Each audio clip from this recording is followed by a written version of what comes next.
On a déjà fait un certain nombre de progrès parce que l'on dit que les fonds spéculatifs, ce que l'on appelle les hedge funds et tout, doivent maintenant rapporter à des régulateurs, qu'on doit savoir quel est leur effet de levier, quelles sont leurs contreparties, ce que sont leurs activités bancaires et autres, notamment dans le cadre d'une directive européenne, bon, qui n'est pas encore mise en œuvre, mais enfin qui sera appliquée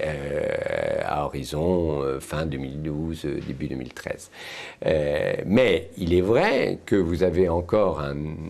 océan d'institutions, que ce soit, j'allais dire, des chambres de compensation, des sociétés de bourse, des fonds de capital risque, des fonds